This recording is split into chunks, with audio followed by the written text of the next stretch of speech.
Hello बच्चों, welcome back to the physics Churma, जहां पे कंसेप्ट है इतना इजी जितना कि चूरमा। बच्चों, लास्ट लेक्चर में जहां पर हमने डिस्टेंस और डिस्प्लेसमेंट के बारे में थ्योरेटिकल डाटा पढ़ा था, उसमें मैंने एक आपको सवाल दिया और वो सवाल क्या था एक बार देखते हैं।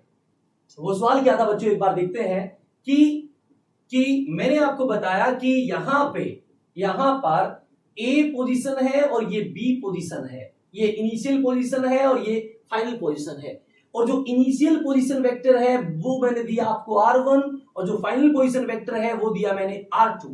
और ए से बी तक बॉडी गई है तो ये इसका डिस्प्लेसमेंट हुआ होगा, ए से बी डिस्प्लेसमेंट हुआ होगा, बॉडी ए से बी गई है। और मैंने यहां पर एक और पॉइंट दे दिया C, और इसका पोजीशन वेक्टर R आपको निकालना था कि ये जो आपका O से C है, इसका पोजीशन वेक्टर R की वैल्यू बताइए यदि AC डिवाइड में CB की वैल्यू P बाय Q हो। बच्चों, ये सवाल था। आई होप आपने इसके ऊपर मेहनत की होगी, ट्राई किया होगा।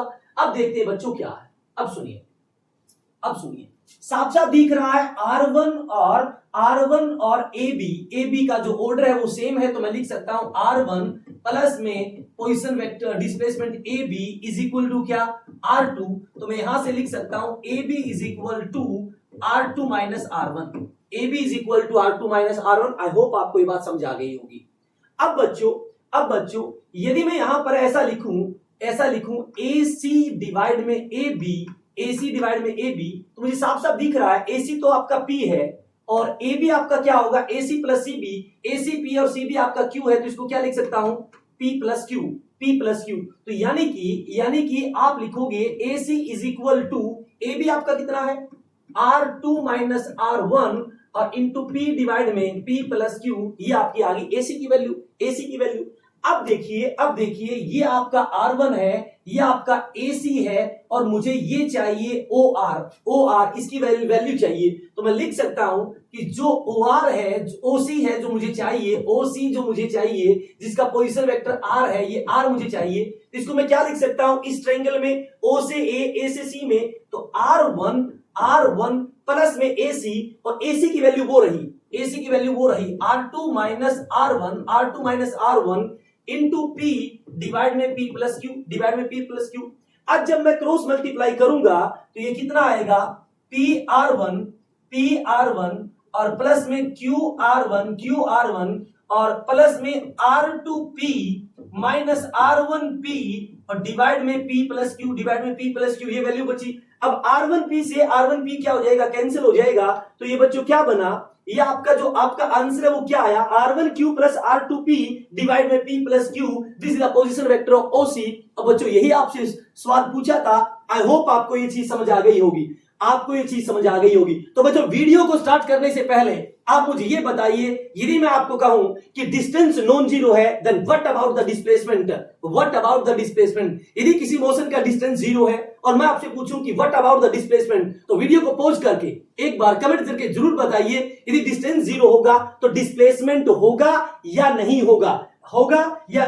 तो बच्चों देखिए, आज हम स्टार्ट करते हैं डिस्टेंस और डिस्प्लेसमेंट का सेकंड पार्ट, जिसमें हर टाइप के न्यूमेरिकल सोल्व करेंगे जो डिस्टेंस और डिस्प्लेसमेंट से जुड़े हुए हैं, और सारे के सारे PYQ सोल्व करेंगे जो डिस्टेंस और डिस्प्लेसमेंट से आए हुए हैं, और डिस्टेंस और डिस्प्लेसमेंट से जो एक्सपेक्टेड क्वेश्चन है उनका भी हम प्रैक्टिस करने वाले हैं। तो ध्यान से सुनिए बच्चों यहाँ पे कि मैंने कहा कि एक घर के अंदर मैंने 2 फ्लोर मान लिए। एक घर के अंदर मैंने कोई भी 2 फ्लोर मान लिए। मैंने कहा कि जो डिस्टेंस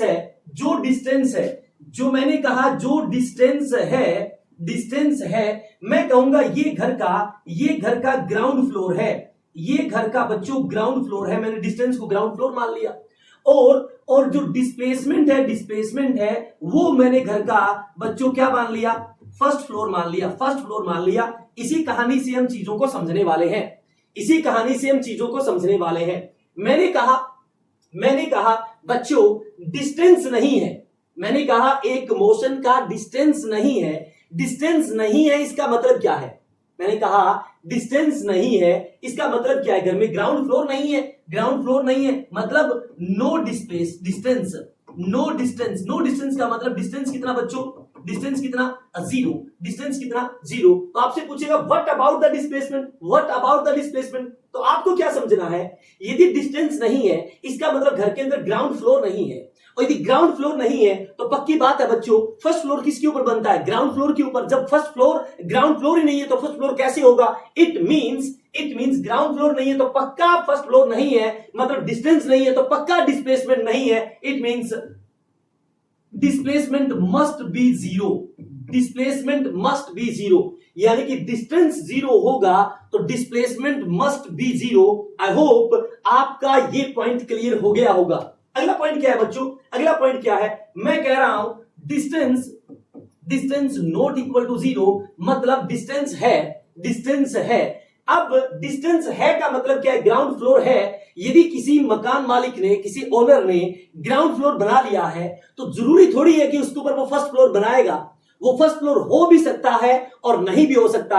और फर्स्ट फ्लोर का मतलब क्या है, डिस्प्लेसमेंट, मतलब डिस्प्लेसमेंट हो भी सकता है नहीं भी हो सकता। कब, जब डिस्टेंस नॉन जीरो हो। तो मतलब डिस्प्लेसमेंट के बारे में क्या लिखोगे, डिस्प्लेसमेंट मे और मे नॉट बी जीरो, मे और मे नॉट बी जीरो, मतलब डिस्प्लेसमेंट जीरो हो भी सकता है नहीं भी हो सकता, नहीं भी हो सकता। कब, जब डिस्टेंस नॉन जीरो हो, जब डिस्टेंस नॉन जीरो हो। आई होप बच्चों आपको ये पॉइंट भी समझ आ गया होगा। अगला पॉइंट क्या है, अगला पॉइंट क्या है बच्चों, अगला पॉइंट मैंने कहा डिस्प्लेसमेंट जीरो है, मैंने कहा डिस्प्लेसमेंट जीरो है। डिस्प्लेसमेंट का मतलब क्या है, फर्स्ट फ्लोर, यानी कि डिस्प्लेसमेंट जीरो का मतलब फर्स्ट फ्लोर नहीं है, डिस्प्लेसमेंट जीरो का मतलब बच्चों फर्स्ट फ्लोर नहीं है। यदि डिस्प्लेसमेंट नहीं है यानी फर्स्ट फ्लोर नहीं है, तो फर्स्ट फ्लोर नहीं है तो इसका मतलब ये नहीं है कि ग्राउंड फ्लोर भी नहीं है। तो ग्राउंड फ्लोर हो भी सकता है नहीं भी हो सकता। अरे ये भी हो सकता है ग्राउंड फ्लोर हो और मकान बनाने के लिए फर्स्ट फ्लोर ना बनाया हो सकता है ग्राउंड फ्लोर ही नहीं बनाया तो फर्स्ट फ्लोर तो पक्का नहीं बनेगा। इट मींस यदि फर्स्ट फ्लोर नहीं है तो ग्राउंड फ्लोर हो भी सकता है नहीं भी हो सकता, मतलब डिस्टेंस में और may not be zero, distance में और मे नॉट बी जीरो, मतलब डिस्टेंस जीरो हो भी सकती है और नहीं भी हो सकती। अगला क्या है, अगला है displacement not equal to zero, displacement not equal to zero, मतलब मोशन का डिस्प्लेसमेंट है। मोशन का डिस्प्लेसमेंट का मतलब क्या है बच्चों, फर्स्ट फ्लोर है तो फर्स्ट फ्लोर भैया किसके ऊपर टिका होगा, ग्राउंड फ्लोर पे टिका होगा। यदि पहला है तो फर्स्ट फ्लोर, यदि फर्स्ट फ्लोर है तो ग्राउंड फ्लोर तो पक्का ही होगा, मतलब distance must not equal to zero, distance must not equal to zero. तो डिस्टेंस और डिस्प्लेसमेंट से जुड़े हुए ये चार टाइप के आपसे सवाल पूछे जा सकते हैं। आई होप आपको ये चारों पॉइंट क्लियर हो गए होंगे, ये चारों पॉइंट क्लियर हो गए होंगे। अगला पॉइंट अब हम डिस्टेंस और डिस्प्लेसमेंट से जुड़े हुए अलग अलग टाइप के सवाल पढ़ेंगे, अलग अलग टाइप से सवाल पढ़ेंगे। बच्चों पहला सवाल देखिए, पहला सवाल क्या है, पहला सवाल क्या है, मैंने कहा एक बॉडी ओ से चली, एक बॉडी ओ से चली, इस साइड चली 1 मीटर, फिर ऊपर गई 2 मीटर, फिर ऊपर गई 2 मीटर, फिर इस साइड गई 3 मीटर, फिर इस साइड गई 4 मीटर, फिर इस साइड गई 5 मीटर, फिर इस साइड गई 6 मीटर, फिर इस साइड गई 7 मीटर और फिर इस साइड गई 8 मीटर और ओ से बॉडी आ गई ए, ओ से बच्चों बॉडी आ गई ए। आप जल्दी से वीडियो को पॉज करके डिस्टेंस और डिस्प्लेसमेंट का बच्चों रेशियो बताइए। वीडियो को एक बार पॉज करके डिस्टेंस और डिस्प्लेसमेंट का बच्चों रेशियो बताइए। हमें पता है डिस्टेंस बराबर क्या है, डिस्टेंस बराबर क्या है, length of actual path, length of actual path. तो बड़ा आसान होगा, लेंथ यानी कि जो एक्चुअल पाथ है उसी का लंबाई, उसी की लेंथ तो आपको ऐड करनी है। तो आपका 1 2 3 3 3 6 6 4 10 10 5 15 15 6 21 21 6 21 and 7 28 and 28 and 8 कितना 36, यानी कि डिस्टेंस आ गया 36, डिस्टेंस आ गया 36। एक बार और जोड़ दीजिए, 1 2 3 3 6 4 10 15 21 28 और 8 36, यानी 36 तो आ गया डिस्टेंस। पाथ की एक्चुअल जो लंबाई होती है यानी कि एक्चुअल पाथ की जो लेंथ होती है उसी को क्या बोलते हैं बच्चों, डिस्टेंस। अब चाहिए हमें क्या, डिस्प्लेसमेंट। अब क्या चाहिए हमें? डिस्प्लेसमेंट। डिस्प्लेसमेंट होता है 2 पॉइंटों का शॉर्टेस्ट पाथ। डिस्प्लेसमेंट क्या होता है बच्चों? 2 पॉइंटों का शॉर्टेस्ट पाथ। तो 2 पॉइंट माने फाइनल और इनिशियल, तो फाइनल और इनिशियल का शॉर्टेस्ट पाथ तो बच्चों ये हुआ। मुझे ये चाहिए, ये चाहिए। अब ये मुझे चाहिए। अब ध्यान से देखिए बच्चों, ये कितना है? ये 4 है और इसमें से ये कितना है? 2। तो ये नीचे वाला भी कितना बचा? 2 बचा। ये नीचे वाला भी कितना बचा बच्चों? 2 बचा। मतलब ये वैल्यू आ गई 2, ये वैल्यू आ गई 2। अब सुनिए बच्चों, अब सुनिए, ये टोटल कितना है? 8। उसमें से ये कितना है? 6। ये 6 है और ये 8 है। तो ये नीचे वाला कितना बचा बच्चों? ये भी कितना बचा? 2 ही बचा। यानी कि टोटल 2 और 2 कितना आ गया बच्चों? ये टोटल 2 और 2 कितना आ गया? 4 आ गया। 2 और 2 4 आ गया। अब सुनिए, अब सुनिए, अब अगला पॉइंट क्या है? अगला पॉइंट क्या है? ये 1 है और ये 3 है। ये 1 है, ये 3 है। तो ये कितना बचा? यहां से यहां तक, यहां से यहां तक ये वैल्यू आ गई 2, ये वैल्यू आ गई 2। अब अगला पॉइंट सुनिए, ये टोटल 7 है, उसमें से ये 5 है। तो अगला कितना बचा बच्चों? ये भी 2 बचा। तो 2 और 2 कितना हुआ? 4। तो ये 4, ये 4। एक राइट एंगल ट्रायंगल में परपेंडिकुलर 4, बेस 4, तो ये कितना आएगा? 4√2। ये कितना आएगा? 4√2। यानी कि बच्चों डिस्प्लेसमेंट आया 4√2, 4√2। तो ये है आपका डिस्टेंस और डिस्प्लेसमेंट। रेशियो पूछे तो आप इन दोनों को भाग कर दीजिए। आई होप आपको ये चीज समझ आ गई होगी।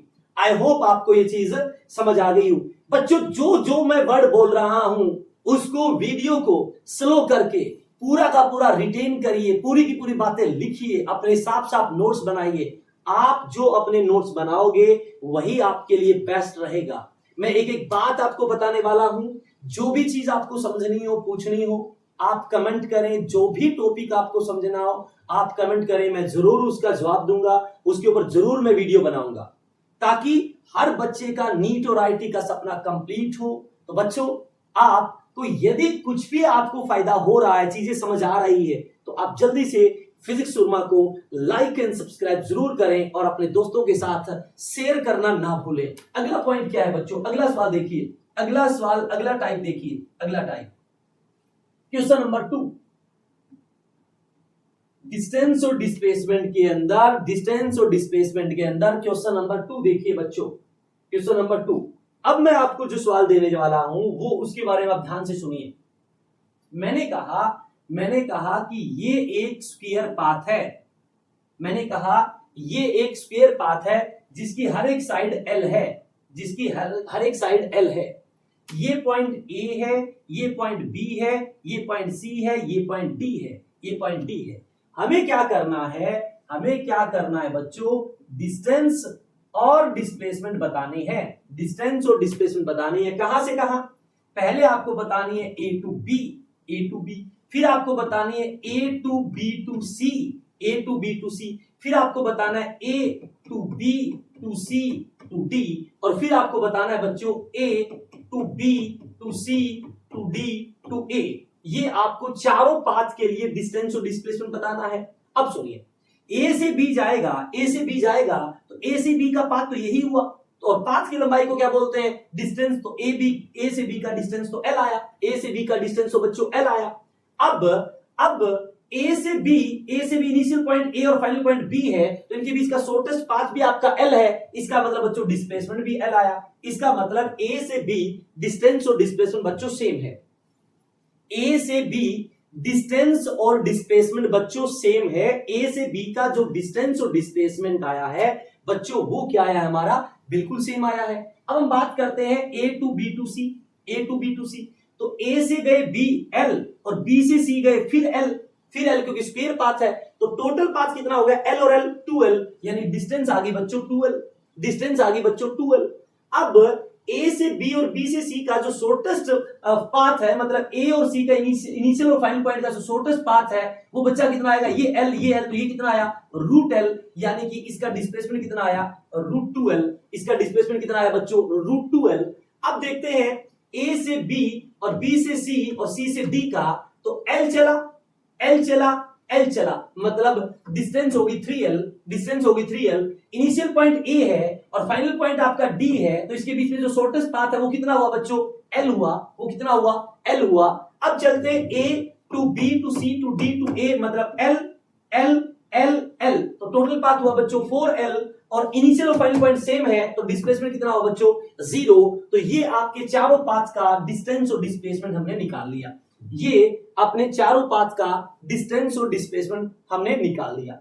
अब एक सवाल आपको खुद करना है और कमेंट करके आपको आंसर्स जरूर भेजना है। एक सवाल आप बच्चों आपको खुद को करना है और आप सभी को कमेंट करके जरूर बताना है कि आपका डिस्टेंस और डिस्प्लेसमेंट क्या क्या आया। आपका डिस्टेंस और डिस्प्लेसमेंट क्या क्या आया बच्चों। एक सिमेट्रिक हेक्सागोनल है, एक सिमेट्रिक हेक्सागोनल है जिसकी हर एक साइड L है, जिसकी हर एक साइड L है। एक सिमेट्रिक हेक्सागोनल है जिसकी हर एक साइड L है, हर एक साइड L है। इसमें बच्चों बॉडी गई है इसके अंदर, बॉडी इसके अंदर गई है बच्चों कहां से कहां तक देखिए, A से B, B से C से D से E से F से A। अब आपको क्या करना है, डिस्टेंस और डिस्प्लेसमेंट बताना है। A से B का, A से B से C का, A से B से C से D का, A से B से C से D से E का, A से B से C से D से E से F का, और A से B से C से D से E से F से और A से। इन 1 2 3 4 5 6 अलग अलग पाथ का डिस्टेंस और डिस्प्लेसमेंट बच्चों आपको बताना है। आपको ईमानदारी से ट्राई करना है, ना तो आप मुझे बताओगे, अगले वीडियो में इसका सॉल्यूशन भी आपको मिल जाएगा।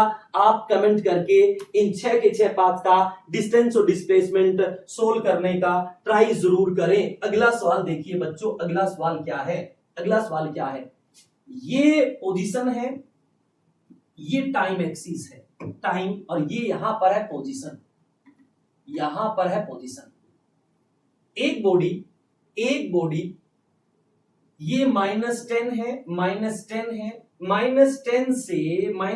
से यहां आया, इस पॉइंट पे आया, इस पॉइंट पे आया, और इस पॉइंट से इस पॉइंट पे गया, इस पॉइंट पे गया, फिर इस पॉइंट पे गया, फिर इस पॉइंट पे गया, और फिर इस पॉइंट पे आया, इस पॉइंट पे आया। ये -10 है बच्चों, और ये जो वैल्यू है ये 5 है, ये जो वैल्यू है बच्चों ये 10 मीटर है, ये जो वैल्यू है बच्चों ये 20 मीटर है, ये 20 मीटर है। और यहां पे टाइम 2 सेकंड है, यहां पे टाइम 4 सेकंड है, यहां पे टाइम 6 सेकंड है, और यहां पे टाइम 8 सेकंड है। ये आपको पोजीशन टाइम ग्राफ दे रखा है, ये आपको बच्चों पोजीशन टाइम ग्राफ दे रखा है। हमें क्या निकालना है, सबसे पहले 8 सेकंड में डिस्टेंस निकालना है।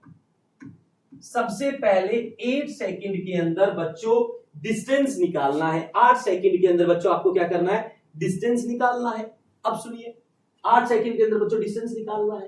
तो पहले जब टाइम 0 था तो ये कहां था, -10 पे, और 2 सेकंड पे कहां आ गया, यानी कि इस पॉइंट पे 0 पे, यानी कि ये 10 से 0 पे गया तो 10 चला, और फिर 6 सेकंड पे ये चला गया 20 पे, तो 20 ऊपर गया तो 20 और 10 कितना हो गया, 30 चला, और 8वीं सेकंड पे कहां आ गया, 5 पे आ गया, 5 पे, यानी कि 15 और नीचे चला, तो यानी कि 10 20 30 15 नीचे आया 45। तो बच्चों डिस्टेंस कितना हुआ, 45 मीटर। डिस्टेंस कितना हुआ बच्चों, 45 मीटर। एक बार दोबारा देखिए, 0 पे जब टाइम 0 था तो ये 10 पे खड़ा था, और 2 सेकंड पे ओरिजिन पे आ गया यहां इस पॉइंट पे, क्योंकि यहां पे डिस्टेंस कितना, आपका पोजीशन कितना है 0, तो 10 तो ये चला, और फिर ये 6 सेकंड पे इसकी पोजीशन कितनी है 20, यानी कि 20 ऊपर गया होगा तो 20 और 10 कितना होगा 30, और ये 8वीं सेकंड पे कहां आ गया, 5 पे वापस आ गया, तो यानी कि ये 20 और ये 5 है तो 15 नीचे चला होगा, तो यानी कि 30 और 15 कितना बच्चों,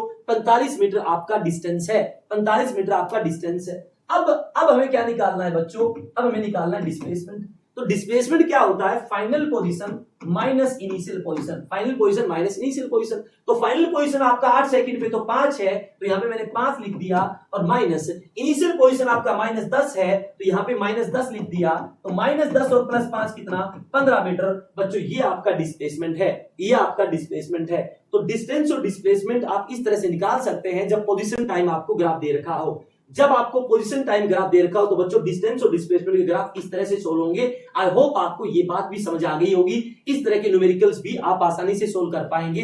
अगला सवाल बच्चों देखते हैं कि आपको किस तरह से सोल्व करना पड़ेगा। अगला सवाल देखिए बच्चों, अगला सवाल क्या कहता है, अगला सवाल क्या कहता है कि अपने पास एक क्यूब है, अपने पास एक क्यूब है, ये क्यूब है जिसकी हर एक साइड बच्चों ए है, जिसकी हर एक साइड बच्चों ए है, और ये क्यूब अंदर से खाली है, मतलब ये ए जिसकी हर एक साइड ए है, एक ऐसा रूम है जिसकी हर एक साइड ए है, ये रूम मान लो, रूम, और इस कॉर्नर के ऊपर एक इंसेक्ट है, इस कॉर्नर पे एक इंसेक्ट है, ए कॉर्नर पे, और ये बॉडी डायगोनल अपोजिट कॉर्नर है, ये रूम का बॉडी डायगोनल अपोजिट कॉर्नर है, ये ए और ये बी अपोजिट कॉर्नर है। इस इंसेक्ट को यहां से यहां जाना है, बट इस इंसेक्ट के पंख फटे हुए हैं, मतलब can't fly, उड़ नहीं सकता, ये चल के जाएगा, ये क्या जाएगा, चल के। तो बताइए ए से बी का डिस्प्लेसमेंट क्या होगा, ये चल कर जाएगा, तो ए से बी का डिस्प्लेसमेंट बताइए, अब बच्चों हमें साफ पता है कि ए से बी तक यदि ये ए से बी तक का डिस्प्लेसमेंट पूछा है, वो तो शॉर्टेस्ट पाथ ही होता है, वो तो क्या होता है, शॉर्टेस्ट पाथ होता है। तो ए से बी शॉर्टेस्ट पाथ मिलाऊंगा तो डिस्प्लेसमेंट बच्चों आपको पता है कितना आएगा, √3a। बट आपसे पूछे शॉर्टेस्ट पाथ बताइए, शॉर्टेस्ट डिस्टेंस बताइए कि कम से कम कितनी डिस्टेंस होगी, तो अपने डिस्प्लेसमेंट बताया, कम से कम कितना डिस्टेंस ट्रेवल करे वो, कि किस तरह से चलाएं कि वो डिस्टेंस कम से कम हो, और वो कम से कम डिस्टेंस कितनी होगी, और ये उड़ तो सकता नहीं है, चल कर जाएगा। तो हमें इस तरह के सवाल में क्या करना होगा, ये जो साइड है ना, इस साइड को ऐसे गिरा लो, खोल लो, मतलब इस साइड को ऐसे खोल लिया, इस साइड को ऐसे खोल कर नीचे गिरा दिया, और ये क्या हो गया, ये आपका बी पॉइंट आ गया, बी पॉइंट यहां पर आ गया, और ये ऐसे जाए तो ये आपका शॉर्टेस्ट डिस्टेंस होगा, इसका मतलब ये ए है, तो ये टोटल कितना हुआ, 2a, और ये आपका फिर a है, तो ये 2a और ये a है, तो 2a का स्क्वायर 4a² और प्लस a² 5a², ऊपर रूट लगाऊंगा तो ये कितना आएगा, √5a।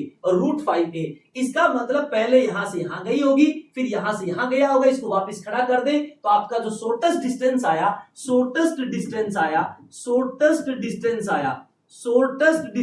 वो कितना आया बच्चों, √5a। इससे छोटा पाथ नहीं हो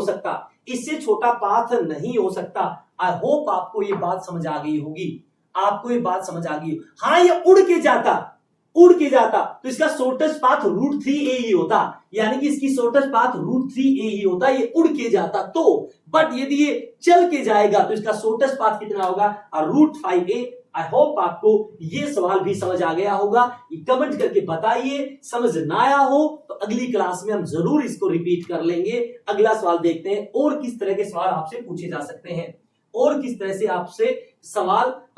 सकते हैं, किससे रिलेटेड, डिस्टेंस और डिस्प्लेसमेंट से रिलेटेड, और किस तरह के सवाल आपसे पूछे जा सकते हैं। अगला सवाल बच्चों देखते हैं क्या कहता है।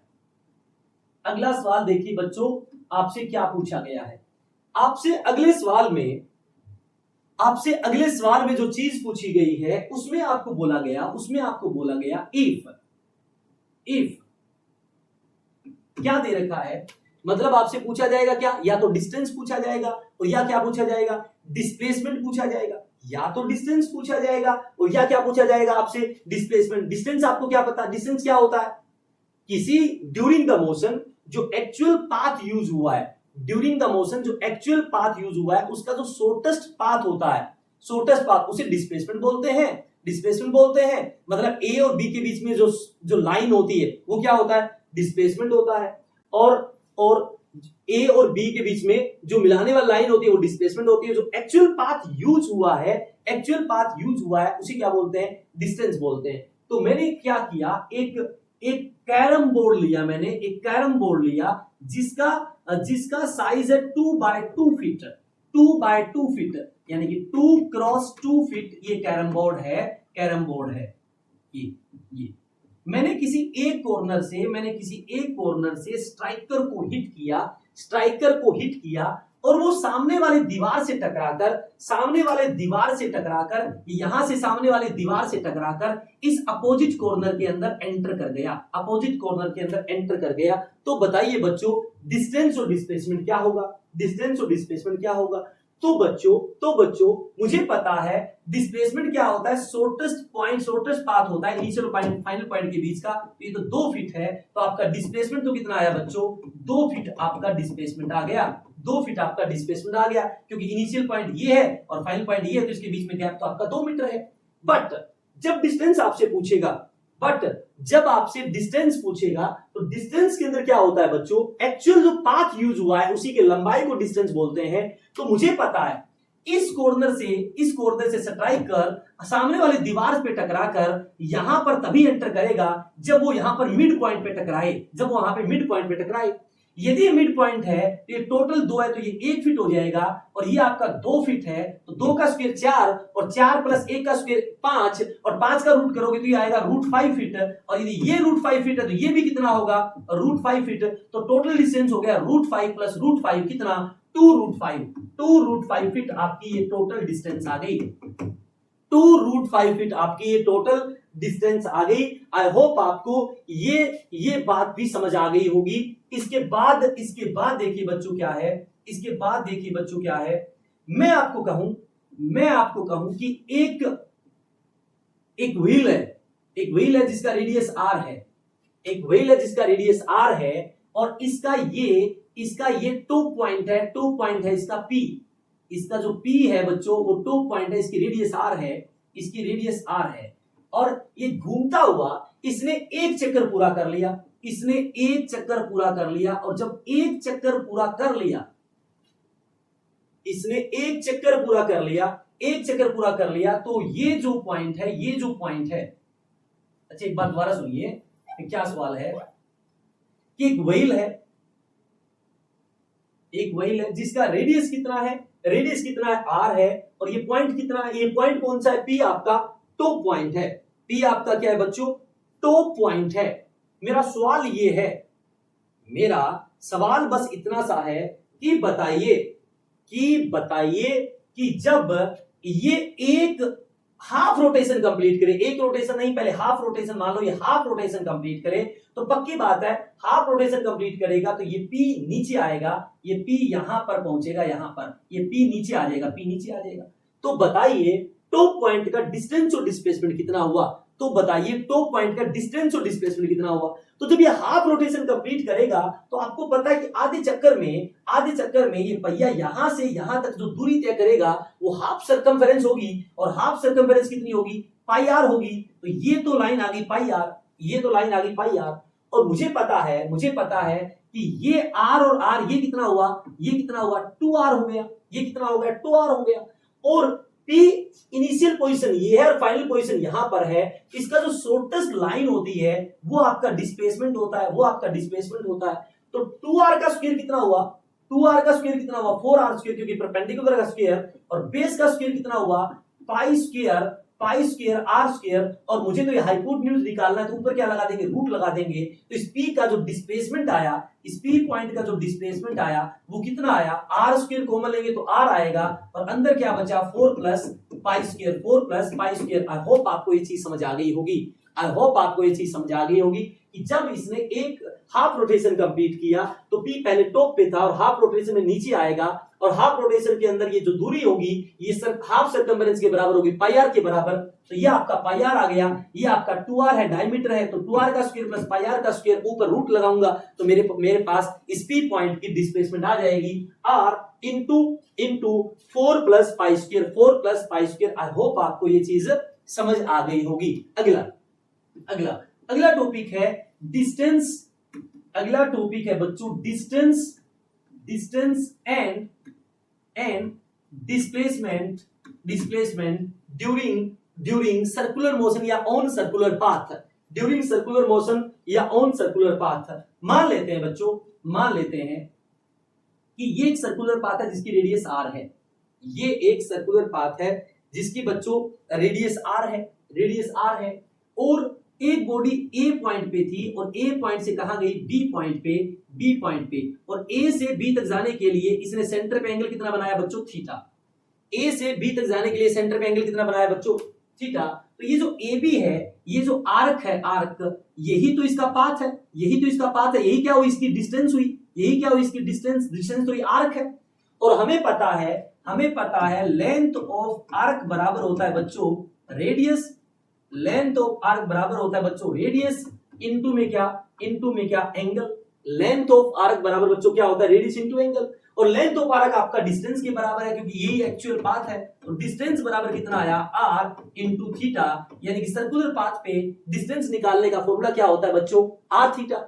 जैसे मैं आपको कहूं एक चक्कर पूरा कर लिया, तो एक चक्कर के अंदर रोटेशन के अंदर सर्कुलर पाथ पे सेंटर कितना बनाया होगा, सर्कुलर पाथ के सेंटर पे एंगल कितना बनाया होगा, 2 पाई का, तो डिस्टेंस कितना आ जाएगा, 2 पाई आर। मैं आपको कहूं कि हाफ रोटेशन कंप्लीट किया, यहां से यहां डायमेट्रिकल अपोजिट पॉइंट पे पहुंचेगा तो सेंटर पे एंगल कितना बनाएगा, पाई। तो आपका जो डिस्टेंस है वो कितना आएगा, पाई आर आएगा, पाई आर। आपको कोई कहे कि बॉडी ए से बी तक जाने के लिए सेंटर पे एंगल कितना बनाया, 60 डिग्री, तो 60 डिग्री तो वहां पे डिस्टेंस कितना आ जाएगा, r थीटा, और थीटा को पुट करना पड़ेगा कितना, पाई बाय 3। तो आपका आंसर आ गया पाई आर बाय 3। आई होप आपको सर्कुलर पाथ पे डिस्टेंस निकालना समझ आ गया होगा। सर्कुलर पाथ पे डिस्टेंस निकालने का बच्चों फॉर्मूला होता है r थीटा। सर्कुलर पाथ पे बच्चों डिस्टेंस निकालने का फॉर्मूला कितना होता है, r थीटा। आई होप यहां तक सारी चीजें क्लियर है। अब सुनिए बच्चों, अगला पॉइंट क्या है कि ये एक सर्कुलर पाथ है, और बॉडी पहले ए पॉइंट पर थी और फिर बी पॉइंट पे पहुंची, तो ये आपका इनिशियल पोजीशन वेक्टर है ri, और ये आपका फाइनल पोजीशन वेक्टर है rf, और दोनों का मैग्नीट्यूड रेडियस के बराबर ही है, और सेंटर पे एंगल कितना बना है, थीटा। ये इनिशियल पोजीशन वेक्टर है, फाइनल पोजीशन वेक्टर है, और हमें चाहिए डिस्प्लेसमेंट। डिस्टेंस तो निकाल ही लिया r थीटा, हमें चाहिए डिस्प्लेसमेंट। तो मैंने a को b से जोड़ दिया, यही आपका डिस्प्लेसमेंट है। a को b से जोड़ने वाली जो शॉर्टेस्ट लाइन है इसी को क्या बोलते हैं, डिस्प्लेसमेंट। अब इस ट्रायंगल में देखिए ri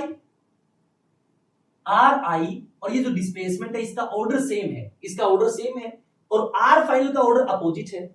जिसका अपोजिट में ऑर्डर होता है यानी कि वो रिजल्टेंट होता है r फाइनल बराबर जिनका ऑर्डर सेम है उनको मैं क्या करूंगा, ऐड करूंगा।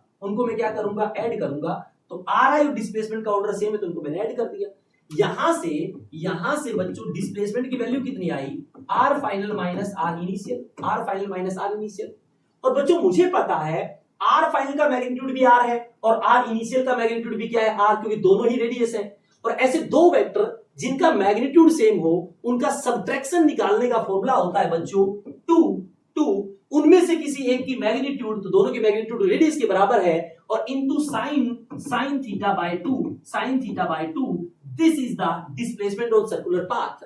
ये सर्कुलर पाथ पे डिस्प्लेसमेंट निकालने का फॉर्मूला है 2r sin थीटा बाय 2, और थीटा आपका angle made by body from one point two another point on centre of that circular path. मतलब जब बॉडी एक पॉइंट से दूसरे पॉइंट पे गई है तो उसने सर्कुलर पाथ के सेंटर पे कितना एंगल बनाया है वो है थीटा।